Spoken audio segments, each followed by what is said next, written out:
3 e 10 já, vou começar aqui, pessoal. Boa tarde, meu nome é Lucas, eu sou coordenador técnico da UIN, né? Sou responsável pelo setor de engenharia e suporte técnico.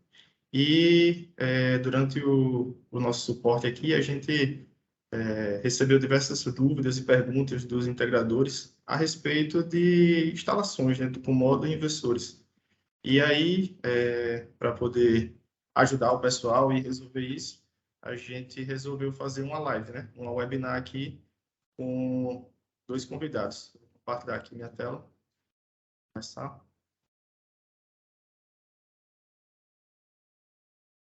Show. E aí, eu resolvi fazer essa webinar para tirar as dúvidas do pessoal e convidei o Vitor, da JA, né? Um da grandes referências aqui do setor de energia solar do Brasil, e o Pedro Almeida, engenheiro de pré-vendas da Solis, para a gente falar um pouco sobre os boas práticas de instalação. Então, vamos começar. Primeiramente, eu vou fazer uma breve introdução do efeito fotovoltaico. Depois, o Vitor vai entrar na parte mais detalhada de módulos fotovoltaicos da JA, e em geral, né? E o Pedro vai falar do inversor. E depois a gente vai entrar num modo de dúvidas. Ok? Então, como é que funciona, né, a energia solar? Tudo vem do efeito fotovoltaico, que foi um grande pesquisador chamado Becquerel. Ele descobriu em 1939 esse efeito fotovoltaico. E como é que funciona? Através da incidência de radiação solar, né, de luz, ele conseguiu converter em energia através do fluxo de corrente. E como é que funciona? Ele primeiro tem que ter um material semicondutor, na qual esse material semicondutor geralmente é o silício, porque ele tem grande abundância, né, no nosso planeta. E aí, esse silício, ele é um material puro e não é um bom condutor de energia elétrica. Então, para poder fazer esse efeito fotovoltaico, né, essa geração de energia através da luz solar, ele fez uma dopagem do silício, que nada mais é do que fazer colocar impureza no silício, e aí ele vai gerar 2 camadas, uma camada tipo P, na qual vai ter um excesso, né, de lacuna, de buraco, e a camada tipo N, que vai ter o excesso de elétrons. E aí, assim, quando tem a presença do fóton, né, que é a luz, os elétrons da camada tipo N, que está sobrando, vai ter uma difusão, vai se transportar para a camada que precisa de elétrons. E aí essa difusão, esse transporte, ele acaba gerando um fluxo de elétrons que vai gerar um ADDP, uma tensão no módulo. E é assim que tem-se a energia gerada através da luz do sol. Então, resumindo, o efeito fotovoltaico é a conversão direta da energia da luz em eletricidade através de um dispositivo semicondutor, que é, como eu falei, o silício. E aí, desse modo, o comportamento da célula vai ser de um gerador de corrente e de tensão. Aqui, nessa segunda coluna, a gente tem um circuito básico desse efeito, como ocorre, né? Tem a luz aqui, que vai fazer a geração aqui da corrente, né? Os fótons, eles são incididos, eles são absorvidos, gerando os pares que podem atuar como portadores de corrente. E aí vai ter essa corrente aqui, e da célula, que é a corrente da célula, gerando aí essa DDP, na tensão, através desse fluxo de elétrons, que é feito através da dopagem do silício e da incidência da luz solar. E aqui na terceira coluna, a gente tem o circuito equivalente da célula, né? Como vocês podem ver aqui, onde tem aqui essa luz gerada, vai gerar uma corrente aqui de geração ou fotocorrente, chamada de IL. Na célula também vai ter o ID, que é a corrente do diodo de junção, da junção PN, uma resistência aqui em paralelo, que é a resistência gerada através das impurezas, né, da junção PN, que eu mencionei, e tem uma resistência também, que é a resistividade do material.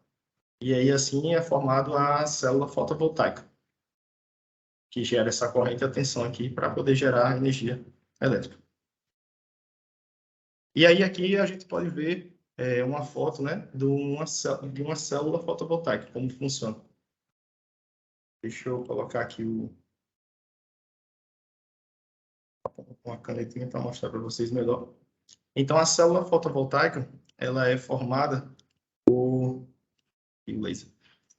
por essas linhas aqui, que é conhecidas por busbar.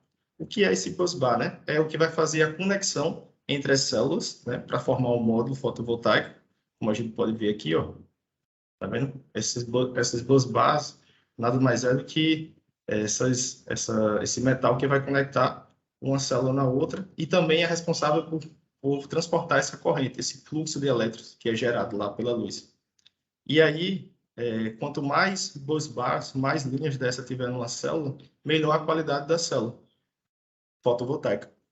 E aí, então, a corrente vai passar por aqui, ó, para poder gerar essa energia. E também no módulo também existem essas linhas aqui que são perpendiculares aos busbars, chamada de fingers. E aí esse finger serve também para fazer essa conexão. Ou seja, ele é uma forma de manter mais caminhos para a passagem da corrente. Mas por que que tem, né? Tanta linha assim, tanto finger numa célula? Por que que isso é bom? Em caso de ter uma trinca aqui, por exemplo, na célula, vamos supor, né, que poderia atrapalhar esse fluxo de corrente. Então, a corrente ia estar vindo aqui, ó, nessa direção. Quando chegasse aqui, ia acabar perdendo, né, essa corrente. E aí, para poder evitar isso, o que é que o fabricante do módulo, né, pensou? Não, vamos fazer aqui ó, conexões na perpendicular ao busbar para que essa corrente possa encontrar outros caminhos e não se perder. Então, ela vem aqui, está trincada aqui, ela passa por aqui outro caminho e continua. Está trincada aqui, passa por aqui ó, e continua, e assim vai até achar o caminho e continuar. E assim é uma forma de melhorar, né, manter a qualidade do módulo para que não se perca essa corrente. E aqui, como eu falei, são os busbars que servem também para ligar uma célula a outra e formar um módulo. Aqui tem uma representação do circuito, né, da célula, do módulo fotovoltaico, que é o conjunto de células ligadas. E cada linha dessa aqui está ligada em série. E aí, aqui, essas linhas aqui, preta, elas são os busbars, que servem para conectar, como eu falei, uma célula na outra. E aí, a corrente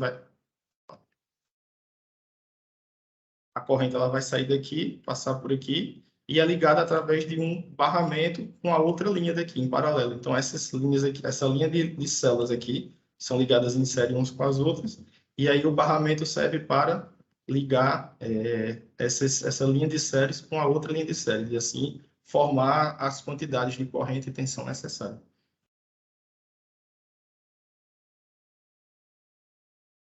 E aqui a gente tem a cadeia fotovoltaica, né? Resumindo, como é que funciona, né? Esse conjunto de equipamentos para poder gerar energia. A gente tem aqui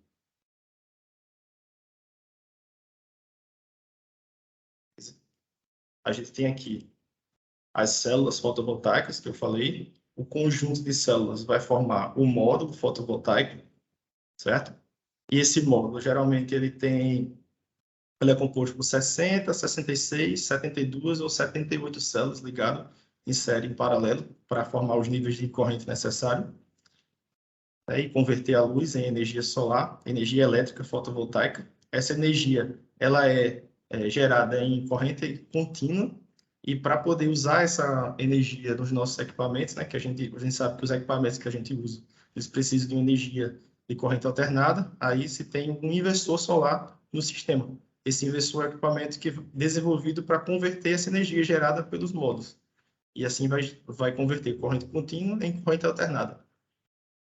E aí, para poder fixar, para ter esses módulos fixados, tem que ter uma estrutura de fixação, né? Que tem que ser bem pensada também, para que os módulos não saiam voando, né? No meio da geração. Então, hoje a gente tem fabricantes de estruturas, né? Que fazem vários testes de tudo que você imaginar, de dinâmica de ventos e tal, para que esses módulos fiquem bem fixados.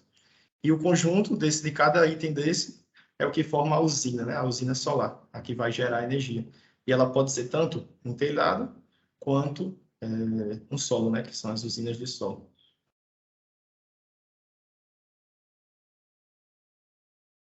E aí, pessoal, agora eu gostaria de chamar o Vitor para dar continuidade aqui e entrar em detalhes um pouco na parte do módulo fotovoltaico.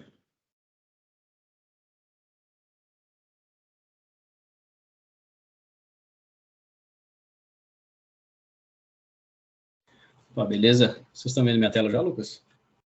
Já sim, Vitor. Beleza, eu vou colocar em modo apresentação aqui.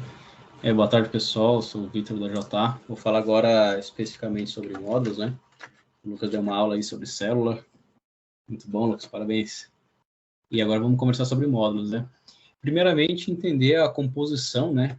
Do que é constituído um módulo fotovoltaico, né? Qual que é a função de cada elemento aqui que compõe o módulo, né? Então, aqui, pegando aquela vista que todo mundo já conhece de mercado, né? O módulo explodido aqui, a gente entender, né? Nós temos a moldura, a princípio, né? Que serve como proteção e também auxílio no aterramento do teu sistema, né? Você tem no módulo, no caso monofacial, você tem o vidro na parte frontal, normalmente 3,2 milímetros. E se você trabalhar com bifacial, no caso da JA, um double glass, você vai trabalhar com vidro na parte frontal e vidro na parte traseira. Nós temos o EVA, né, que ele envolve a célula. Qual que é a função do EVA? Né? Isolar, né, a célula e proteger ela, né, fazer um sanduíche, né, e proteger a célula e melhorar e diminuir também a questão de degradação. Então, células com maiores qualidades, você vai ter um EVA de maior qualidade e célula também. Então, isso aqui impacta diretamente na degradação do módulo ao longo dos anos. Ao meio do módulo, nós temos a célula, né, que é o componente mais importante, que o Lucas comentou ali anteriormente, né? E na parte traseira, no caso de monofaciais, você tem o backsheet, né, que é aquela folha branquinha atrás, né, quando você trabalha com monofaciais. Se caso fosse um bifacial, né, nós teríamos um vidro na parte traseira também, igual na frente. Aqui só o desenho básico ali que o Lucas também explicou, a questão dos barramentos, né, que interligam strings dentro da célula, e aqui os nossos busbar que fazem a conexão. Também entre o vidro, né, e entre o frame, nós temos aquela cola branquinha de vedação, que ela tem tanto entre o frame e o vidro, como na caixa de junção, que é onde ficam aqueles diodos, né, de bypass que protegem o módulo.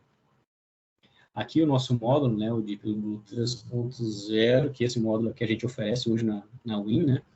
Então, as características principais dele, né, você trabalha com um módulo de 72 células, Half Cell, então você trabalha com 144, né. Ele tem dimensões que são compatíveis com todos os outros equipamentos do mercado, principalmente diferentes métodos de fixação, estruturas, né, de diversos fabricantes. Então, trabalham com peso e dimensões compatíveis com o mercado. Nós trabalhamos com as células M10. O que são células M10? São as células de 182 milímetros, né? Então, hoje no mercado, você tem células de 66, que dão aquela classe de potência entre 450 watts, né? E nós temos os módulos 550, 540, 560, que são com células 182, né? Você aumenta a área da célula, né? E, consequentemente, você atinge maiores potências.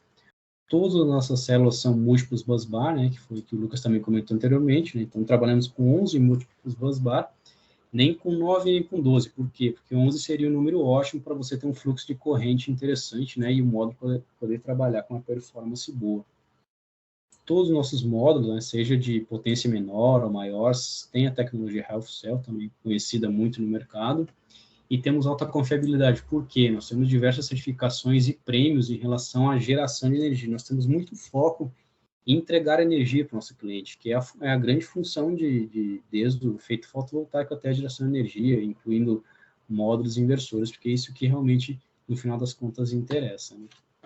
Aqui vamos passar rapidamente o datasheet com item por item, para a gente não esquecer, né? Primeiramente, nossas células são as monocristalinas, né? Não confundir com monofacial, tá? Esse datasheet é um bifacial, então são monocristalinas. Aqui o segundo item é o peso, que todo mundo já conhece. É legal, interessante interpretar essas dimensões aqui, que é o 2278, 1134 e 35, né? 2278 é aquela altura, né? Então essa altura do módulo. 1134 nós temos a largura dele, né? E o 35 é a espessura do frame. Então, aquela espessura do módulo é 35 milímetros. Então, sempre utilizar, né, clamps ou qualquer outro tipo de fixação compatível com a fixação de 35 milímetros. A nossa caixa de junção e cabos, né, nós trabalhamos com cabo de 1.300 milímetros, então 1,3 m, né, então cabo bem tranquilo para você fazer diversos tipos de conexões. Nosso padrão de conector é um QC4, 100% compatível com o MC4 do mercado, e a nossa classe de proteção da nossa caixa de junção é IP68, né? Ou seja, pode pegar chuva direta, né? Pegar jatos de água forte, só você não pode trabalhar com a imersão do módulo, ou seja, o módulo não gera dentro da água. E o cabo, né, por bitola, por trabalharmos nessa corrente entre 13 e 14 amperes, nós trabalhamos com a bitola de cabo de 4 milímetros, então, tranquilo. Nós trabalhamos com 144 células, ou seja, são 72 cortadas ao meio, e esses 6 vezes 24 significa o quê, né? Você tem 6 linhas aqui de 24 módulos, então é 24, 24, 24, 24, 24, totalizando 144 células, né? Por ele ser double glass, né, ou seja, um bifacial, nós temos vidro na parte frontal e traseira de 2 milímetros cada um. Aqui, essa última informação é a quantidade por pallet. Então, por pallet, nós trabalhamos com 31 módulos, né? E um pallet e um container, se fosse totalizar, seriam 620.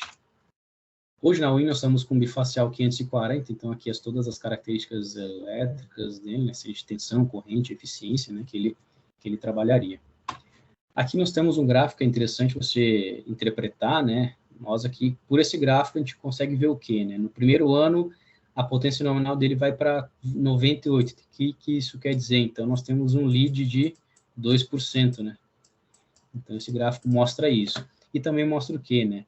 Que ao longo de 30 anos, né, você tem uma degradação média de 45. Então, lá no 30º ano, você vai estar com 85% da sua potência nominal, de acordo com essa potência média ali, né, essa degradação média linear de 0,45. Claro que um ano pode ser 0,6, outro vai ser 0,3, outro vai ser 0,40, outro 0,45, mas na média, né, pensando nessa degradação linear, né, você chegaria nesse número de 0,45. Segunda página do nosso datasheet, você tem informação de tensão máxima do sistema, que basicamente, por que é definido 1.500, né? Porque a entrada do imersor máximo você vai trabalhar com 1.500 volts DC, e também a caixa de junção vai trabalhar com essa tensão máxima. É de acordo com a 5410, então são classes de tensões. Então, para você trabalhar em BT, né, em baixa tensão, é sempre setado você trabalhar em máximo de 1.500 DC e 1.000 volts AC, né? Então, por isso que todo o sistema, né, trabalha com uma tensão máxima de 1.500. Segunda informação é a temperatura de operação, ou seja, de acordo com a ZIEC, né, testado pela TUV, o módulo suporta, né, trabalhar em menos 40 até 85 graus. A classificação máxima de fusível, ou seja, se você for dimensionar uma proteção difusível, né, você tem que dimensionar que ela atue, né, antes de 30 amperes, né, porque se você dimensionar uma proteção que vai operar, né, vai adicionar, depois você atingir 30 amperes, não vai fazer sentido.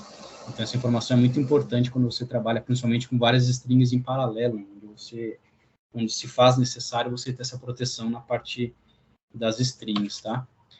Aqui a carga, a pressão máxima que é suportável na parte frontal e traseira, né? Então, é importante você verificar isso no módulo, né? Porque isso varia de fabricante para fabricante, se o módulo é monofacial, bifacial, se é vidro-vidro, se é vidro backsheet transparente, então essa informação garante isso, né? E também de acordo com o método de fixação, por isso que é importante você respeitar, né, aquelas espaçamentos entre o método de fixação para você garantir essa pressão máxima, né? Aqui é a normativa também, então a temperatura de operação padrão, né, de todos os fabricantes, normalmente é 45 graus, né? Fator de bifacialidade, essa é a relação, né, entre a irradiação, a absorção da irradiação na parte frontal com a traseira. Então, imaginando que você teria os mesmos 1.000 watts por metro quadrado, né, você conseguiria absorver 100% na parte frontal e 70% na parte traseira. Então, vamos supor assim, pergunta muito comum, pessoal, se eu um módulo facial, vou instalar ele virado, né? Pode instalar, só que daí você conseguiria, né, absorver somente 70% desses 1.000. Então, seriam 700 watts, né? Então, se módulo 500 e pouco, você trabalharia com 300 e poucos watts, né?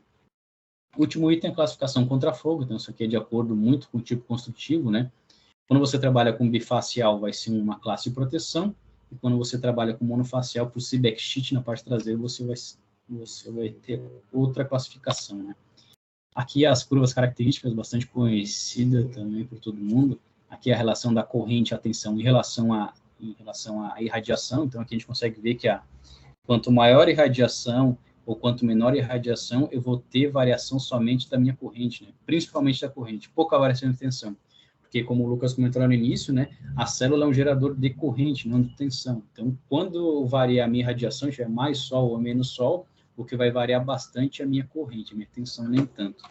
A segunda curva, né, é a relação da potência com a tensão em relação à irradiação também. Então, quanto maior a irradiação, eu não vou ter alteração da minha tensão, como a gente viu no slide anterior, eu só vou ter a minha variação de potência. Então, aqui é basicamente o que o inversor faz, né? Ele vai sempre buscar aquele joelhinho, que é o ponto máximo de potência, para poder trabalhar nesse ponto aqui. Essa é a função, né?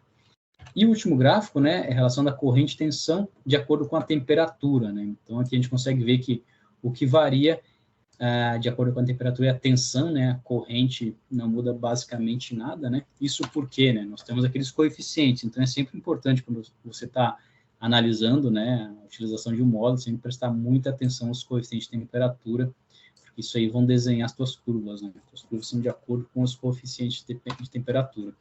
Que isso no seu dimensionamento no PVSys vai dizer se você trabalha com um string maior, string menor, né? E com isso você vai saber se vai trabalhar com 27 módulos, 29, 25, 30, né? Para fazer um correto dimensionamento e teu sistema conseguir performar bem.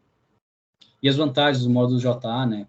Por trabalhar com aquelas dimensões compatíveis com o mercado, então você pode instalar um JA, né? 100% compatível com o método de fixação em cima de um telhado, né? Ou seja, aquele perfiladinho, ou se você for também para uma usina de solo, trabalhar com um biposte, né? Um monoposte, perdão, ou se você fazer um projetinho também de carport, né? Você pode trabalhar com esse módulo tranquilamente, porque as dimensões mecânicas dele, né, são de acordo com essas estruturas. Então, você não precisa fazer estrutura especial, fazer estrutura dedicada para estar recebendo os módulos JA. Segundo item também é a compatibilidade elétrica, né? Por a gente trabalhar com uma corrente entre 13 e 14 amperes, você consegue trabalhar com diversas potências de inversores, né? Seja o solizinho de 5K, o 3K, um de 125, até um de 250, que você vai conseguir trabalhar, porque a corrente de operação do módulo vai estar dentro daquele range MPPT, então você consegue trabalhar tranquilamente, né? O último item que a gente vê como vantagem também importante, né, na prática, né, é o que a gente fala que é a facilidade de instalação e conexão. Por quê, né? Nós trabalhamos com um cabo padrão nosso, não tem custo adicional, então quando a gente faz a venda de nossos produtos, nós trabalhamos com um padrão de cabo de 1.3 metros. Então você consegue fazer aquela conexão em série, paralelo, ou que nem o desenho, aquela famosa leapfrog, né, que você vai pulando um cabo. Então, o mesmo lado que você inicia o cabo, que você sai, você consegue ter um ganho, né, redução de custo em relação à quantidade de cabo CC, né? E o nosso conector por padrão, QC4, né? Ele é 100% compatível com o MC4 de mercado, principalmente aquele Stauble, né? Então, nós temos até um relatório, a gente levou para um laboratório e fez os testes, né? E garantia a compatibilidade tanto mecânica, para você garantir aquela isolação do IP68, e tanto elétrica, né? Garantir os contatos elétricos e a circulação de corrente. E as principais dúvidas, né, ou boas práticas, dizemos assim, né, que sempre nos vem, né, a questão de fixação dos módulos, né. Hoje no JA nós temos essa fixação, né, por padrão. Se você pegar um manual de instalação do JA, você consegue ver esse desenho clássico, né, que seria aquela fixação por clamps, né, que é o que a Win também tem de diferentes fabricantes. Então você consegue instalar sempre respeitando, tá, essas dimensões. Então aquele clamp final você tem que garantir que ele pelo menos tenha 50 milímetros de largura para você ter um ponto de fixação, uma superfície de contato para você não ter problemas, né? E o clampzinho do meio você tem que garantir no mínimo 38 milímetros. Então é importante essas informações, né? A gente tem visto no mercado alguns clamps diferentes, com espessuras diferentes, bem finos, né? Só que daí você poderá ter problemas no futuro, né?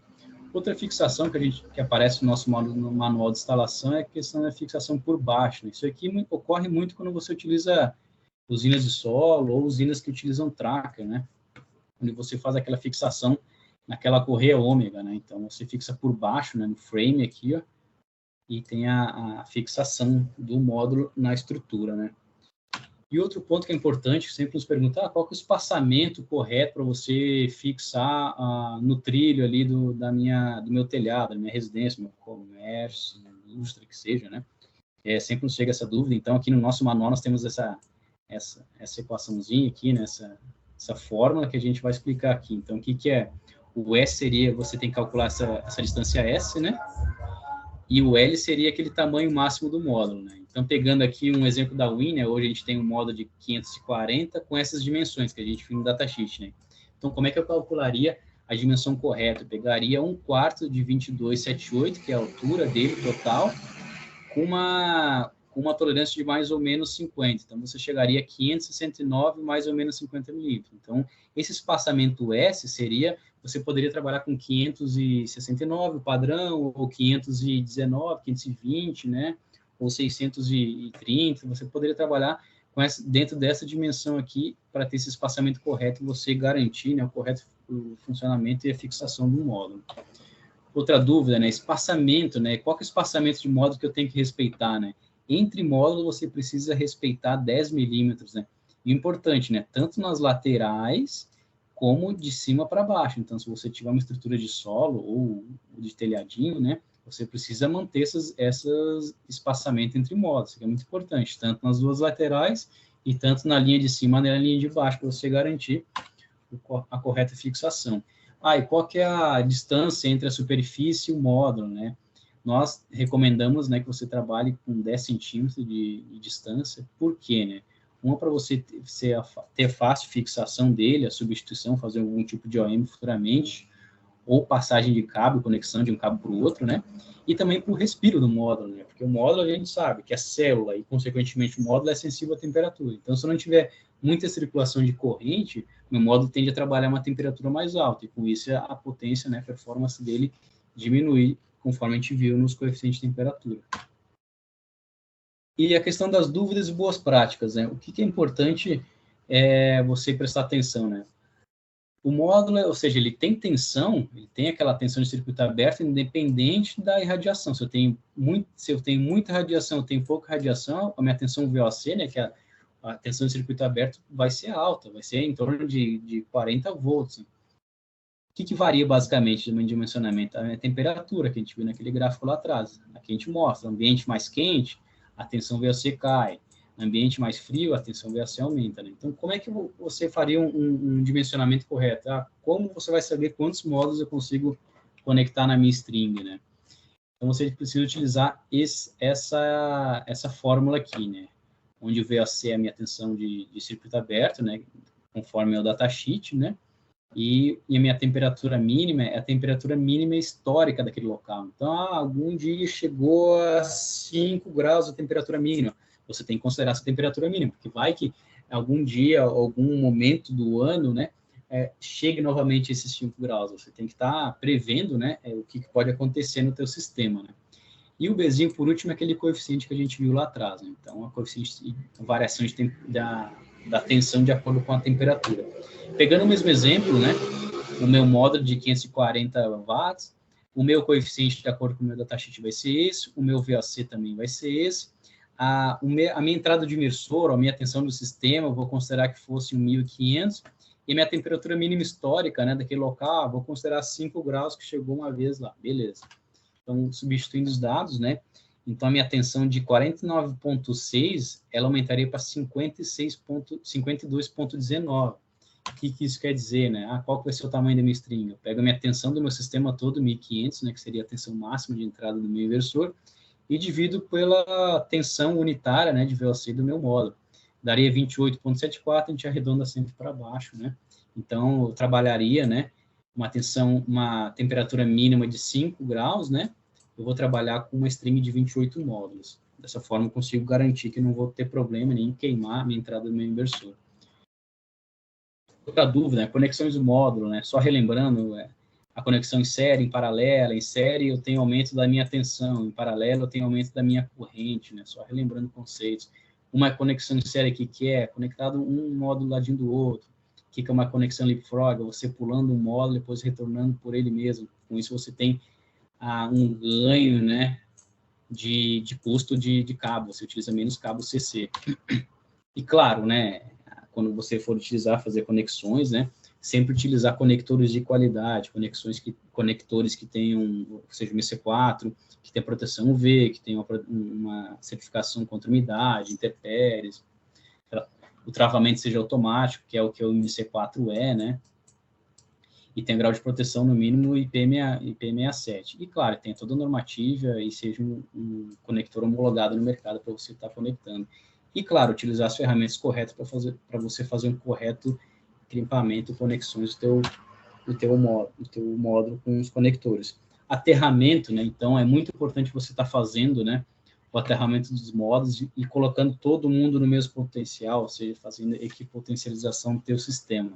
Você pode fazer pelo aquele furinho que a gente tem no nosso manual de instalação, pela conexão, aquele furinho do terra, né? E também você pode utilizar alguns grampos que o pessoal tem oferecido hoje no mercado, né? E, claro, sempre seguindo a NBR, né? C16690, que é específica para fotovoltaica, como a bem conhecida, né, pelo pessoal da elétrica, 5419, né? Sempre colocando todo mundo no mesmo potencial para você evitar descargas, né? Evitar problemas, porque nós, como fabricantes, se você tiver alguma queima de módulo e você não tiver um correto projetinho de aterramento, ou até um maior porte, um SPDA, né, fica um pouco mais complicado você conseguir a garantia de qualquer que seja o fabricante, né.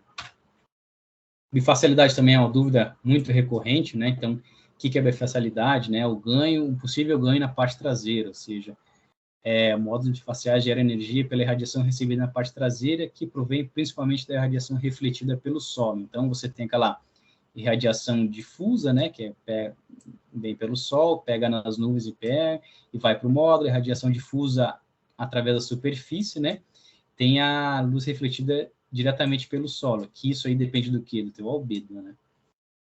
Mas qual valor de albedo eu posso considerar, né? No software PVSys ele tem uma tabela de referência, mas você não pode levar muito em consideração essa tabela, que nem a gente falou, é somente para referência, para você ter um número na cabeça, né? Porque os fatores que influenciam o ganho bifacial são o quê, né? O próprio albedo, né? Qual você vai estar considerando, o método de fixação, né? Como é que vai ser essa fixação, se é uma linha, 2 linhas, né? A própria altura da haste, no caso de usinas de solo, qual que é o tilt, né? Qual que é a inclinação do módulo, né? E qual que é o pitch, que é aquele espaçamento entre fileiras. Quanto maior você tem um espaçamento, maior a probabilidade de você estar recebendo aquela irradiação na parte traseira. E a altura da haste também, você imagina, se você tem uma haste maior, ela tende a pegar a irradiação na parte traseira mais fácil. Se você tem uma haste menor, onde o módulo fica próximo do solo, a probabilidade de ter ganho na parte traseira diminui, né? Mas como é que eu consigo prever qual que seria o meu ganho e como é que alteraria a minha corrente para eu dimensionar minha bitola do cabo, né? Como a gente viu aquele gráfico lá atrás, né? O que varia a minha corrente no módulo? É irradiação, ou seja, a irradiação é diretamente proporcional à minha corrente. Então, se a gente pegar aquele gráfico lá atrás, projetar, a gente vê isso, né? Então, vamos imaginar, pegando o mesmo exemplo, módulo de 540, onde a minha corrente de curto-circuito é 13,86. Eu vou considerar um albedo, ou seja, o fator de refletividade do meu solo vai ser de 10%. E como a gente viu no datasheet, eu tenho um fator de bifacialidade de 70%. Como é que eu vou calcular qual seria o meu ganho de corrente com albedo de 10%? Fazer um cálculozinho básico, né? Primeiramente, você precisa multiplicar o seu albedo pelo fator de bifacialidade. Então, albedo de 10 vezes 70, você vai ter 7%. Segundo passo, como a gente viu que a radiação é diretamente proporcional à corrente, então eu vou fazer a somatória das correntes na parte traseira e na parte frontal. Então, se eu tenho 100% na minha parte traseira, eu teria 7% na parte frontal. Então, seriam 107% de radiação. Então, vou pegar a minha corrente de curto-circuito, que seria 13,86, e multiplicar por 107%. Então, a minha corrente de 13,86, com um albedo de 10%, a minha corrente tende a subir para 14,83 amperes. Eu acho que da parte de módulo seria isso, as principais dúvidas. Depois, no final, a gente pode conversar mais. Agora, eu vou passar a bola para o Pedro, da Solis, para ele falar um pouquinho de inversor. Valeu, Vitor. Eu vou ligar minha câmera aqui para vocês me conhecerem, tá? Primeiro, boa tarde, pessoal. Tudo bom com vocês? Primeiro, gostaria de agradecer o Lucas da UIN e o Vitor da JA pelo convite para estar participando desse webinar. Sempre é uma experiência bastante positiva estar participando desse tipo de evento. É uma oportunidade da gente a gente como fabricante, estar se aproximando dos nossos parceiros e também se aproximando dos nossos clientes por todo o Brasil. E além de ser uma oportunidade da gente estar trocando conhecimento e informações com vocês, tá? Deixa eu compartilhar aqui minha tela, rapidinho aqui com vocês. Perfeito. Pedro, a tua câmera não ligou ainda não.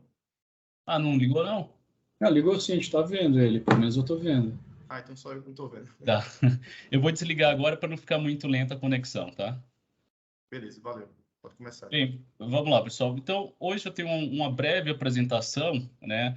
Eu vou estar falando aqui nessa apresentação não só sobre a nossa linha de inversores que a gente trabalha atualmente com a WIN, mas também sobre alguns detalhes técnicos em termos de dimensionamento dos inversores e também de instalações com os inversores sólidos, tá? São detalhes que a gente encontra no nosso dia a dia, durante o nosso atendimento do suporte técnico e também nas instalações que a gente visita por todo o Brasil, tá? Eu vou começar a apresentação com uma pergunta bem simples, que eu acredito que vocês já tenham uma resposta em mente, tá? Então, qual que é a função realizada por um inversor dentro de uma instalação fotovoltaica, tá? Então, eu acredito que uma resposta que muitos diriam, né, é fazer a conversão entre corrente contínua para corrente alternada. Sim, essa é a resposta correta, tá? Mas o inversor fotovoltaico ele não se limita apenas a essa função de converter corrente contínua para corrente alternada.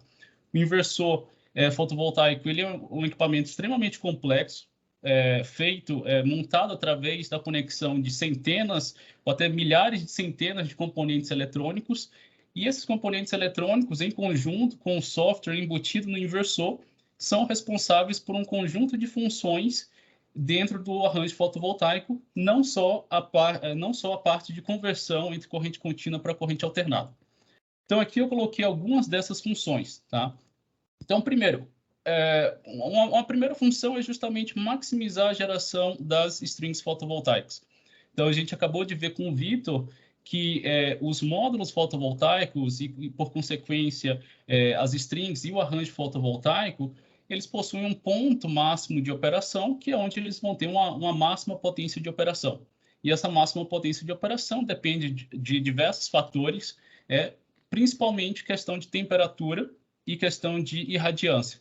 Então, a tensão de operação do módulo varia com a temperatura e a corrente de operação do módulo também varia com a irradiação local. Então, o ponto de máxima potência dos módulos, ele varia conforme a operação do inversor, e varia ao longo do dia. Então, uma das funções do inversor é justamente achar esse ponto de máxima potência dos módulos, das strings fotovoltaicas, e colocar essas strings para operar na sua máxima potência.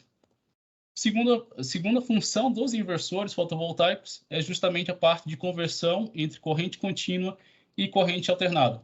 A gente sabe que o módulo fotovoltaico ele produz uma corrente contínua, só que para a gente utilizar essa energia, para que essa energia seja útil na nossa instalação, ou mesmo que a gente possa se conectar com a rede elétrica da concessionária, é necessário que haja uma conversão, né, uma adequação no nível de potência entre corrente contínua para corrente alternada. Então, uma das funções do inversor é justamente essa conversão, tá? E cada modelo de inversor, cada família de inversor, ela vai fazer essa conversão de uma forma diferente, vai ter uma eficiência de conversão também diferente, que depende de parâmetros como temperatura local, sobrecarga do inversor, nível de tensão, enfim. Então, a eficiência máxima do equipamento, a eficiência de conversão CC-CA, né, ela não é constante, ela depende de diversos fatores. Terceira função do inversor fotovoltaico é a parte de conexão desse equipamento com a rede elétrica da concessionária, e aqui a gente está falando mais especificamente dos inversores on-grid, ou seja, os inversores que são conectados com a rede de distribuição. E aqui eu digo que essa conexão ela tem que ser feita de forma amigável, tá? Amigável no sentido que, no momento que eu conecto o meu inversor na rede da concessionária, eu não posso impactar na operação de todo o sistema elétrico. Então, eu não posso permitir que meu inversor fotovoltaico impacte na confiabilidade, na segurança, nem na estabilidade da rede de distribuição, nem na rede de transmissão, tá? E, além disso, eu conectando meu inversor na rede, eu não posso impactar na operação dos meus vizinhos. Meu vizinho pode ou não ter um sistema fotovoltaico instalado em sua localização, tá? Então, nesse sentido, existem diversas regulamentações, tanto internacionais quanto nacionais, direcionadas com a qualidade de energia fornecida pelo inversor fotovoltaico. Quarta função é a parte de monitoramento de todo o arranjo fotovoltaico. Então, durante a operação do inversor ao longo do dia, esse equipamento produz milhares ou até milhões de informações relacionadas com o seu funcionamento, com o seu desempenho e diversos outros parâmetros elétricos. Então, uma das funções do inversor é justamente captar essas informações em campo, fazer o processamento digital dessas informações internamente e depois transmitir essas informações de forma eficiente e de forma que o usuário final, o integrador ou mesmo o usuário leigo consiga entendê-las. E aqui uma última função é justamente manter a qualidade e a segurança de geração de todo o sistema fotovoltaico. Então, eu não posso ter apenas um equipamento, um inversor, que faça o processamento de energia dentro da minha instalação, mas que comprometa ou que reduza o nível de segurança da minha instalação. Então, nesse sentido também existem normas internacionais e nacionais que regulamentam quais as proteções que o inversor tem que devem ser inseridas no sistema fotovoltaico. Então, hoje em dia, essa parte de proteção ela está cada vez mais sendo direcionada, incorporada nos inversores fotovoltaicos. Então, a gente tem inversores com proteção contra baixa resistência de isolamento, contra corrente de fuga, arcos elétricos, enfim. Então, existem uma série de proteções que o inversor deve incorporar e está trazendo, melhorando a qualidade e segurança do sistema fotovoltaico. Tá? Então, basicamente, um inversor não é só um conjunto, o inversor não é tudo igual. O equipamento da marca A e da marca B, eles são diferentes, apesar de terem parâmetros elétricos iguais no datasheet. Tá? Cada um desses equipamentos vai executar essas funções de uma forma diferente, com uma eficiência diferente ou com uma qualidade de energia também diferente. E aí, com base nesses pontos, eu queria apresentar aqui para vocês a nossa linha de produtos, que são os inversores que a Win já trabalha com a gente já faz algum tempo. Aqui nesse slide, eu mostro a nossa linha de inversores mais moderna, que a gente trouxe para o mercado brasileiro nesse ano, que é justamente a linha de inversores chamada de S5 e S6. Tá? Essa linha de inversores está disponível aqui no Brasil da potência de 700 watts até 255 kW. E quais são os diferenciais dessa linha de inversores? Primeiro, é em relação à compatibilidade dos inversores da Solis com módulos de alta potência. Então, todos os nossos inversores eles foram ajustados para serem compatíveis com módulos acima de 600 watts, que são módulos que justamente operam com correntes elevadas, correntes de 15, 16 amperes. Então, se vocês forem fazer uma comparação no mercado, vocês vão ver que a corrente de operação dos inversores da Solis é uma das maiores disponíveis no mercado atualmente. Outro diferencial aqui desses inversores é a questão da sobrecarga, que é justamente a relação entre potência total dos módulos e a potência nominal dos inversores. Então, aqui nessa linha de inversores monofásicos da nova geração, a gente está trabalhando com a sobrecarga de 70%. Tá? E, além disso, a gente tem a questão das proteções que são totalmente integradas aos nossos equipamentos, e eu vou estar discutindo logo em seguida. E aí também queria mostrar para vocês um lançamento da Solis para esse ano de 2022, que a Win também já está trabalhando, que são justamente os inversores de 37,5 kW, tanto na versão 380 volts, mas também na versão em 220 volts. E qual que é o objetivo desse inversor de 37,5? O objetivo é justamente formar um sistema de 75 kW em 220 volts a partir de dois inversores conectados em paralelo. Então, atualmente a Solis tem um inversor de 75, porém esse inversor é em 380 volts. Então, em regiões no país, incluindo o Rio de Janeiro, onde o nível de tensão é 220 volts, Utilizando esse inversor 75-380 volts, seria necessário um transformador para fazer a adequação no nível de tensão, tá? Agora, com essa solução, né, com esse novo equipamento da Solis, a gente consegue formar um sistema 75 kW, 220 volts e sem transformador, tá? Então, nesse sentido, a gente traz uma redundância em termos de geração e a gente elimina esse equipamento adicional, que é o transformador de potência, né? O transformador de potência, você tem custos em relação à aquisição do equipamento, mas também tem a parte de perdas de energia, né? Quando você passa a corrente nos enrolamentos do transformador, você tem uma perda associada à parte resistiva, né, do equipamento, tá? E também tem a questão de manutenção do transformador. Então, o nosso objetivo aqui com o 37,5 é justamente eliminar o uso do transformador nos sistemas fotovoltaicos de 75 kW. E aqui, só para finalizar a linha de produtos, né, são os inversores trifásicos de maior porte, de médio a grande porte.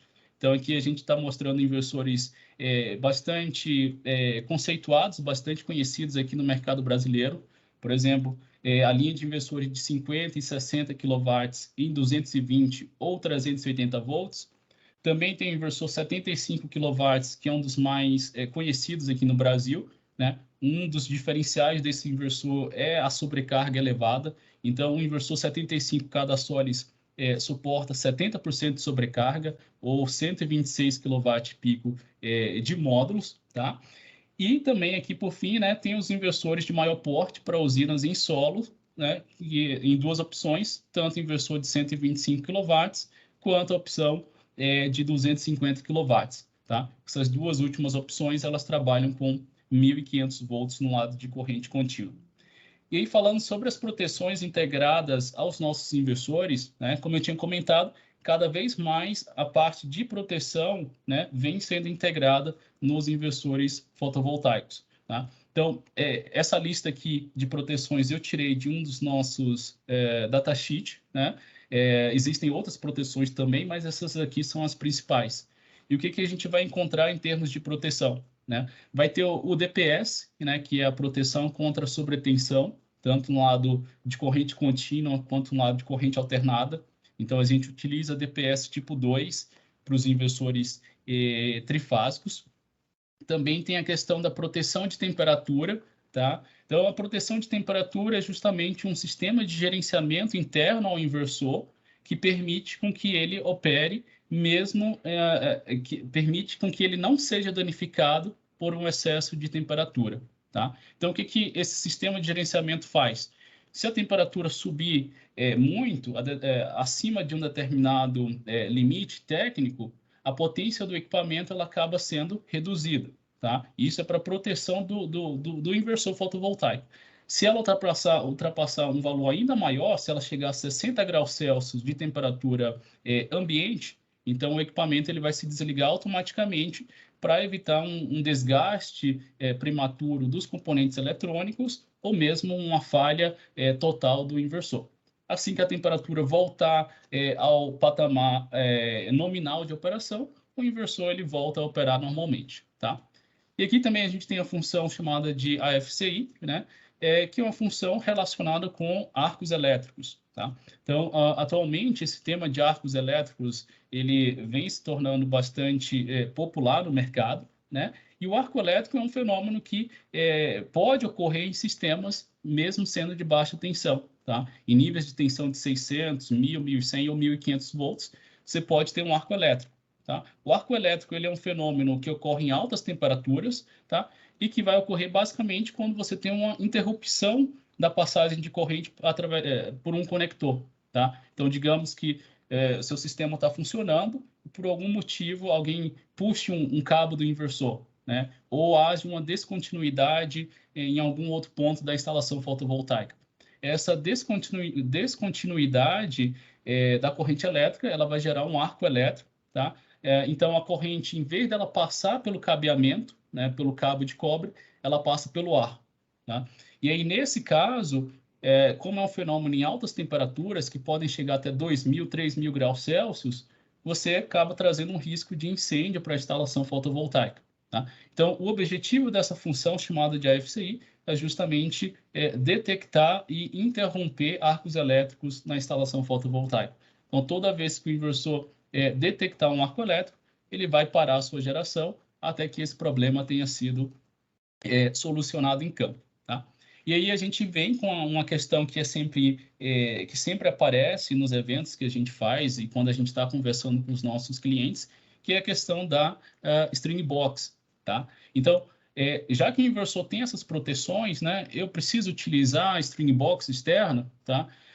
Então, a nossa resposta como fabricante, né, é que ela não é obrigatória para o funcionamento dos inversores da Solis, tá? Então, a gente deixa esse item como opcional. Então, o cliente ele tem a opção de instalar o inversor com a string box, então você tem uma redundância de proteção no teu sistema, mas você também tem a opção de fazer a conexão das strings e do arranjo fotovoltaico diretamente no inversor sem string box, tá? Então, existem essas duas opções aqui que a gente fornece aqui para o mercado brasileiro, tá?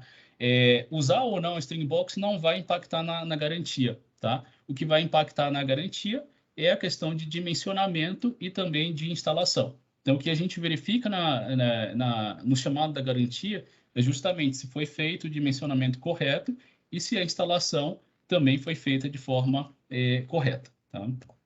E aí eu também queria trazer para vocês uma nova ferramenta de monitoramento dos sistemas fotovoltaicos, tá? Que é o chamado de Solis Cloud. E para aqueles clientes que já trabalham com a Solis há algum tempo, conhecem a plataforma mais antiga da Solis, que é o Solis Home Pro, mas atualmente, recentemente, a gente lançou essa nova plataforma que foi desenvolvida inteiramente pela equipe da Solis, tá? E a gente trouxe aqui para o mercado brasileiro.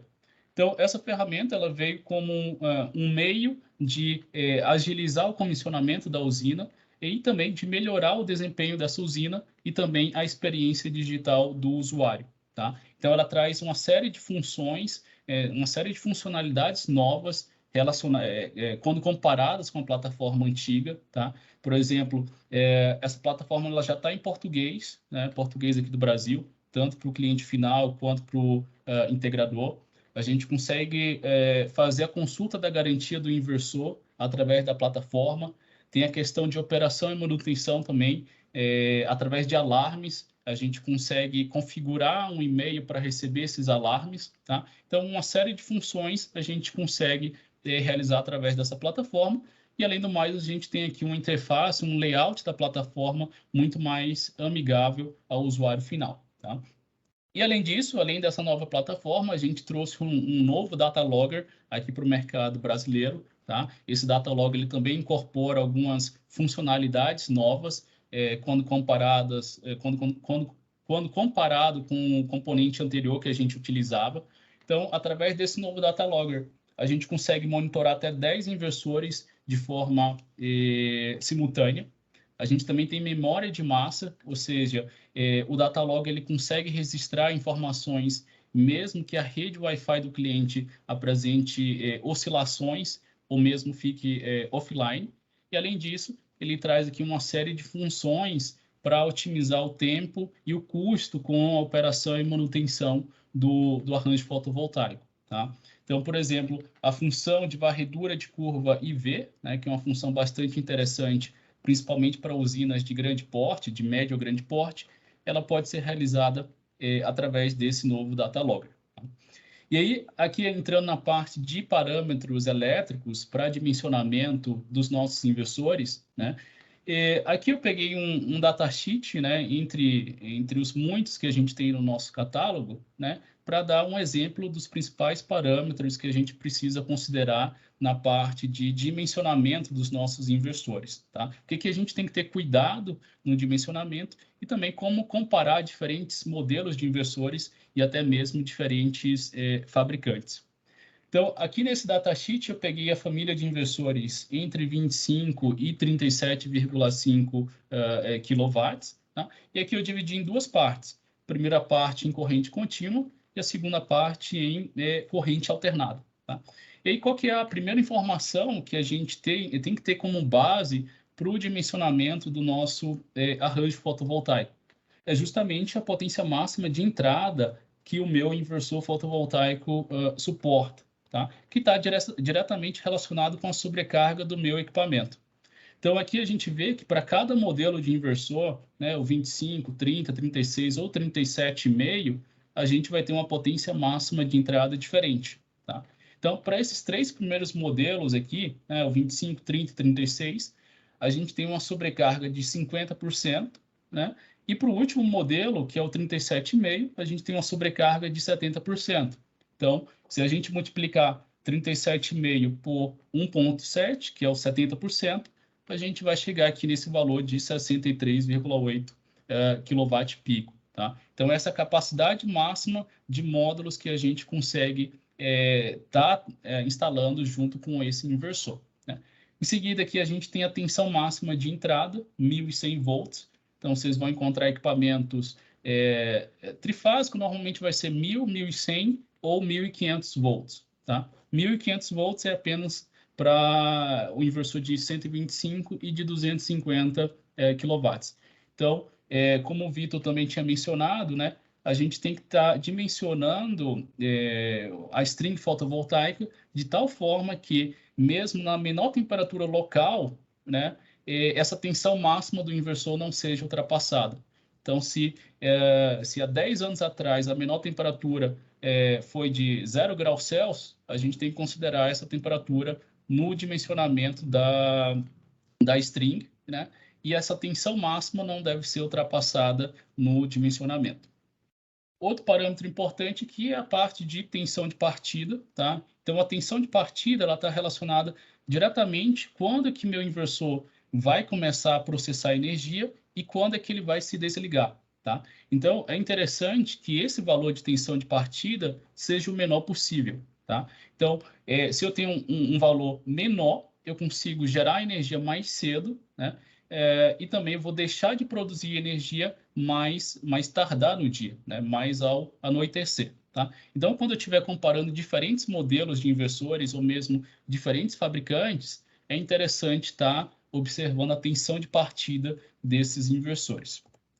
E aqui a gente também tem a questão da corrente máxima de entrada, tá? Então, isso aqui está justamente relacionado com a corrente de máxima potência dos módulos, tá? E é basicamente a corrente que o MPPT, né, que o rastreador de máxima potência do inversor, vai conseguir trabalhar, tá? Então, aqui a gente já atualizou esses modelos de tal forma com que a gente consiga trabalhar com módulos de alta potência. Então, eu consigo trabalhar aqui, por exemplo, com duas strings de 15 amperes ou duas strings de 16 amperes sem nenhum problema. Também do número de entradas e o número de MPPTs do meu inversor. Tá? Então, para cada modelo de inversor da Solis, a gente vai ter um valor diferente de MPPTs e também de número de entradas. Nesses 4 modelos que eu estou mostrando aqui nesse slide, a gente tem 4 MPPTs e 8 entradas no total. Tá? Então, significa que para cada MPPT eu tenho 2 entradas. E a gente tem que lembrar também que esses MPPTs eles estão isolados eletricamente. Né? Então, significa que, por exemplo, no MPPT1 eu posso utilizar módulos de 500 watts, tá? Com uma determinada característica, com um determinado parâmetro elétrico, e no MPPT2 eu consigo utilizar módulos com potências distintas, tá? Distintas em relação ao MPPT1, tá? Mas dentro do mesmo MPPT a gente tem que tá trabalhando com módulos iguais e também com uma instalação similar, né? Igual também. E aqui os parâmetros na parte de corrente alternada, tá? O que a gente tem que considerar na parte de CA da instalação, na parte CA do inversor, tá? Principalmente aqui, observar que existe uma diferença entre potência nominal de saída do inversor e potência máxima de saída do equipamento, tá? Então, vocês vão observar que a maioria dos equipamentos da Solis existe um adicional de 10% em relação da potência máxima em relação à potência nominal do inversor, tá? Então, por exemplo, um inversor de 25 kW é a potência nominal, 25, mas a potência máxima de saída vai ser 27,5. Mesma coisa que o inversor de 30, né? Potência nominal de 30, mas potência máxima de saída 33 kW, tá? Por que isso é importante? Né? Porque essa potência máxima de saída ela está diretamente relacionada com a corrente máxima de saída do meu inversor. Tá? E a gente acaba encontrando em campo, né, ou mesmo no nosso suporte técnico, muitos erros de instalação envolvendo esses parâmetros de potência máxima e corrente máxima de saída. Né? Muitas vezes o cliente entra em contato com a gente reclamando que o disjuntor dele está caindo, tá? Mas quando a gente vai analisar o projeto, quando vai analisar a instalação, a gente vê, né, que o disjuntor ele foi projetado para a corrente nominal do inversor e não sua corrente máxima de saída. Tá? Então, esse parâmetro, corrente máxima de saída, ele é extremamente importante para o dimensionamento tanto dos dispositivos de proteção e seccionamento, mas também do cabeamento no lado de corrente alternada. Né? E aí, em relação a essa parte de dimensionamento, tá? Vocês vão encontrar nos nossos manuais, tanto dos inversores monofásicos, mas também dos inversores trifásicos, uma relação aqui entre tensão nominal do inversor, corrente de saída nominal e também aqui uma recomendação do dispositivo de proteção que deve ser utilizado no inversor. Tá? Então, para essa família aqui, por exemplo, de inversores entre 30 e 50 kW, né, a gente tem um conjunto de recomendações relacionadas com o disjuntor de saída. Tá? Essas aqui são apenas sugestões, tá? Não é obrigado utilizar esse valor para o disjuntor. Tá? O que a gente sempre recomenda é verificar as normas, tanto para o lado CC quanto para o lado CA, tá? Principalmente aqui a NBR 5410 e a 16690, para fazer o dimensionamento do cabeamento e também da parte de proteção. Tá? Então, outro ponto que o pessoal também sempre esquece, né, é a questão dos fatores de agrupamento, fator de temperatura e de cabos subterrâneos. Tá? Então, quando a gente utiliza aqui a NBR 5410 para o dimensionamento, é importante estar considerando esses fatores, né? E caso não seja considerado, você pode ter esse tipo de problema de disjuntor desarmando, de cabeamento esquentando muito, ou de nível de tensão muito elevado, etc. Tá? Então, são certos cuidados que a gente tem que estar tomando durante o dimensionamento e também a parte de instalação dos inversores. Né? E aqui, só para finalizar, a gente entra aqui na parte de boas práticas de instalação, né? O que a gente recomenda para a instalação dos nossos inversores? Tá? Primeiro é a questão de distanciamento do inversor em relação a todos os componentes da instalação. Né? Então, para inversores monofásicos, a gente recomenda uma distância mínima de 30 centímetros. Tá? E essa distância também é considerada do inversor até o teto da instalação. Né? A gente vê muitos casos onde o inversor é colocado muito perto do teto, né? Então não há espaço para ventilação, né? E aí o inversor acaba sobreaquecendo. Tá? E aqui para os inversores trifásicos, essa distância mínima ela é de 50 centímetros. Né? Então os inversores trifásicos eles são equipamentos de maior porte, de maior potência, então a gente precisa de um maior espaçamento para a ventilação. Né? E em termos aqui de local de instalação, né, quais são os locais que a gente recomenda, né, para estar instalando esses inversores? Tá? Sempre escolher locais abrigados da chuva e também da irradiação solar. Tá? Apesar do inversor ter um grau de proteção IP65 ou IP66, né, o ideal sempre é colocar em local abrigado para deixar, né, para evitar qualquer dano. Né? Às vezes a gente abre para fazer manutenção ou troca de equipamentos e aí não necessariamente ele vai sair dessa manutenção. Né? Se não for uma equipe especializada, não necessariamente ele vai sair com o mesmo grau de proteção que ele saiu da fábrica. Né? E além do mais, quando você coloca ele num local abrigado, se garante que ele opere dentro ali do intervalo nominal de temperatura do equipamento. E aqui a parte de aterramento, né? Existem 2 terminais para fazer o aterramento do inversor. Um é na carcaça, na parte externa do inversor, e o outro terminal é na parte interna do equipamento, junto com os terminais das fases. Né? Então, para os inversores trifásicos, eu vou ligar as 3 fases e depois aqui o terra da instalação junto com o inversor. Né? Então, essa parte de aterramento, de equipotencialização, né, ela é importante tanto para o funcionamento adequado do equipamento, mas também para a proteção das pessoas envolvidas, também dos equipamentos daquele sistema fotovoltaico, né? E aqui só para finalizar, né, mostrando aqui alguns diferenciais da Solis, tá? Então, recentemente a gente atualizou a nossa política de garantia. Então, nós estamos com 10 anos de garantia para inversores fabricados a partir de julho de 2022. E a gente também tem a questão do suporte técnico local, né? E a gente conta com uma equipe especializada aqui para o território brasileiro. A nossa equipe ela funciona todos os dias da semana, né? 7 dias por semana, né? Então, caso precise tirar dúvidas, parte de dimensionamento, acionamento de garantia, pode entrar em contato com a nossa equipe através do número do nosso suporte técnico, tá? Bem, era isso, tá? Eu vou... Show de Beleza, bola. Lucas? Espero não ter passado muito do tempo aí, tá? Desculpa. Tranquilo. Tá, tudo bem. Quanto mais Deixa aí melhor, para as dúvidas agora. Perfeito. Eu achei muito relevante a apresentação de vocês, bem completa, né?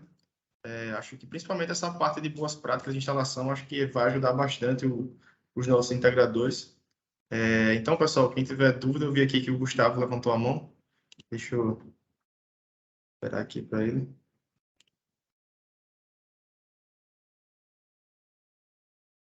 Pode falar, Gustavo. Opa, boa tarde. Eu tinha uma dúvida. Instalar um inversor embaixo, né, do estrutura de solo dupla, né? E fica mais ou menos aí 50 centímetros, mas o Solis 75, ele é para cima, né, o cooler dele, né? Ele tem alguma a refrigeração dele seria melhor. Dá para medir alguma temperatura essa refrigeração? Tem que ficar 1 metro livre em cima? Sabe quando fica embaixo do painel, né? Minha dúvida vai para o pessoal essa dúvida aí, depois tem uma outra também. Tá, não sei se eu entendi muito bem, tá? Mas você falou colocar um inversor embaixo do módulo, né? A gente tem várias usinas dessa forma, tá? Funciona, não tem problema, né? Mantendo aquela distância mínima que eu tinha comentado, 50 centímetros, tá? Ele vai operar ali dentro do intervalo nominal de temperatura, tá? Esse inversor de 75, ele tem 2 formas de refrigeração, que é a primeira através das ventoinhas, né, que você tinha comentado, mas ele também tem as aletas, né, de alumínio que ficam na parte de trás do inversor, né? Então, esses 2 meios, eles funcionam de forma conjunta, né, para fazer a refrigeração do equipamento, tá? Mas, assim, em princípio, né, não teria problema instalar embaixo dos módulos, tá? Uma outra pergunta, então, aproveitando. Tem uma falha aí que aparece, PV Isolation. Tem como falar um pouquinho aí dos possíveis causas? Apareceu aqui alguns dias de chuva intensa, mas depois desapareceu a falha. Tá. Não, o PV ISO, né, é questão de isolamento no arranjo fotovoltaico, tá? Então, ele é bastante comum de aparecer justamente em períodos de baixa umidade, né? Então, períodos de baixa umidade ou mesmo alta umidade. Depois da chuva, né? Pode ser que isso aconteça, né? Mas se for apenas por umidade, ele vai acontecer ali no início da manhã e logo depois sai, né? É isso que aconteceu. Então é normal, tá?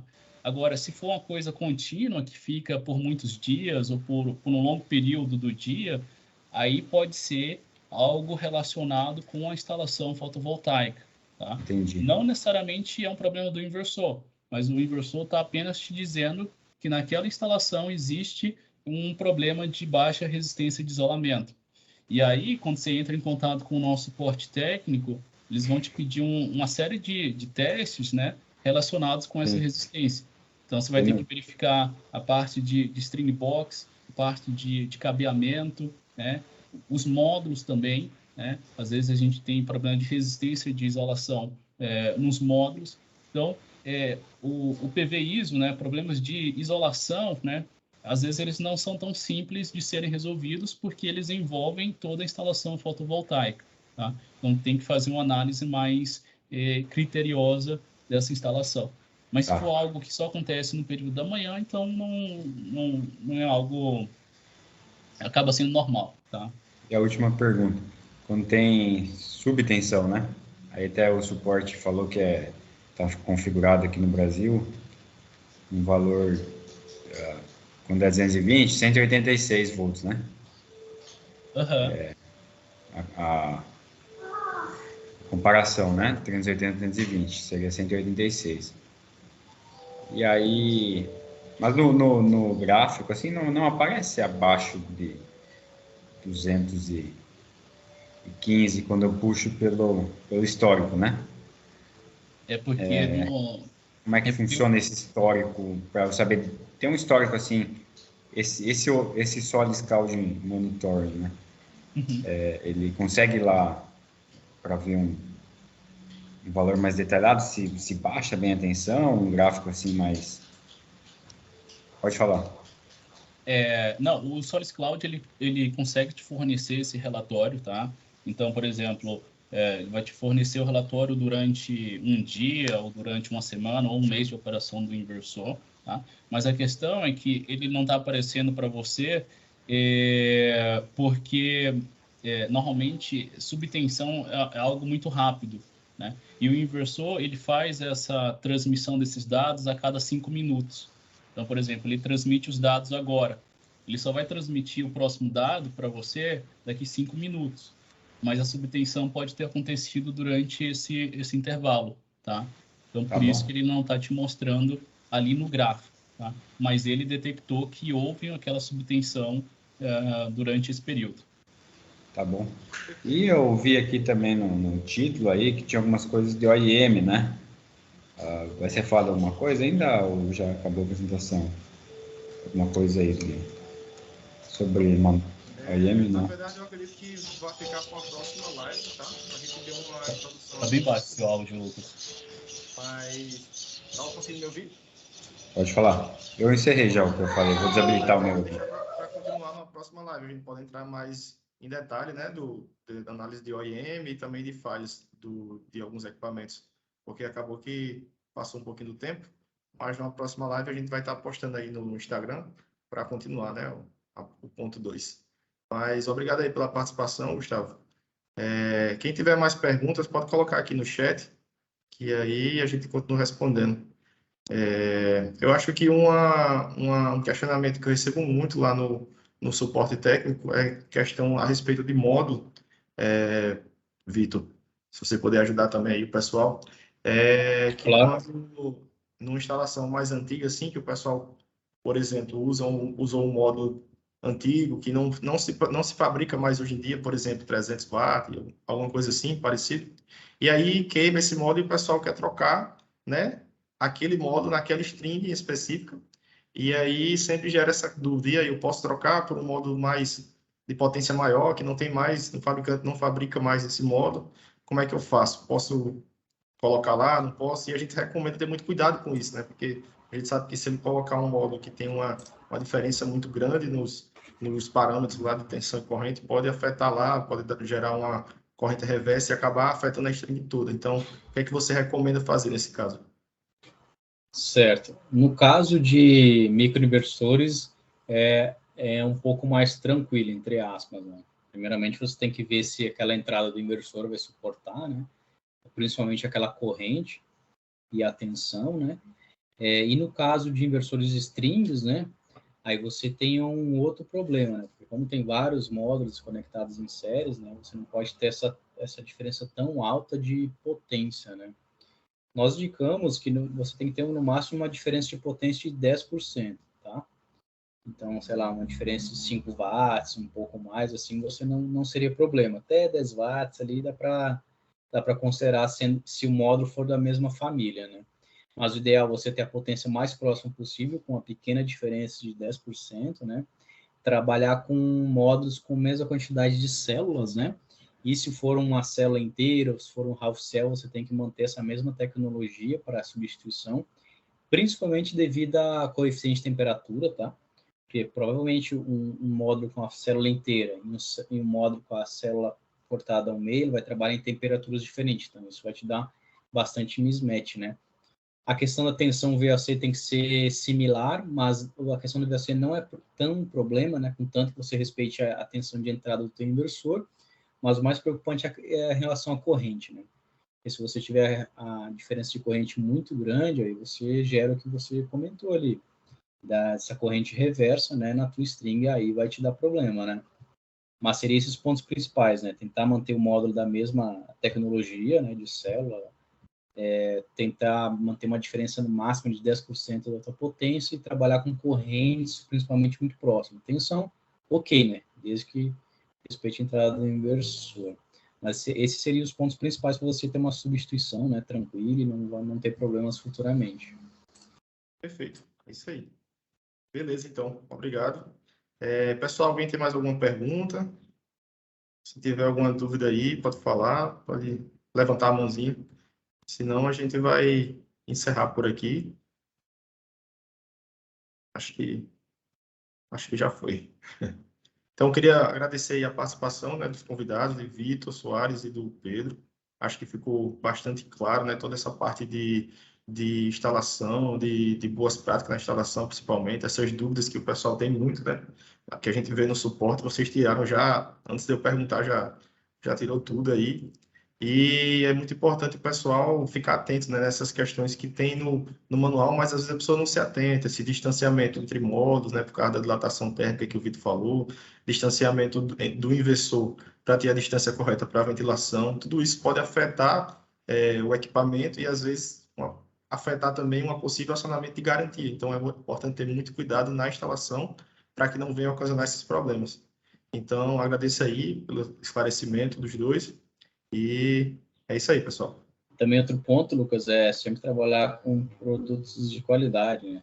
Além de você ter um módulo, além de você ter um inversor, no caso da JA e Solis, né? Trabalhar com estruturas que tenham qualidade, com conectores de qualidade, cabos de qualidade, porque a geração de energia, né? Você tem ali o inversor e o módulo, onde gera energia, mas quem vai conectar na rede são os conectores, cabos, método de fixação, que vai fazer a entrada lá no grid, né? Então, todos esses equipamentos são importantíssimos para você ter um sistema performando bem, né? É verdade. É por isso que aqui na Win a gente preza por ter parceiros, né, fabricantes que são de confiança, né, no mercado. Então, o pessoal que estiver comprando aqui, adquirir os nossos equipamentos, já tem essa certeza de que não vai ter problema com isso, né? São marcas de qualidade e confiança. JA, Solis, principalmente. Então, é isso aí, pessoal. Muito bom. Valeu, pessoal. Obrigado pelo convite. Beleza? Tá? Valeu, Lucas. Valeu, Pedro. Valeu todo mundo. Abraço. Pessoal, valeu, prazer. Até mais aí. Até a próxima. Essa live vai ficar salva no YouTube, tá? Depois, para quem quiser assistir. Valeu. Tchau, tchau.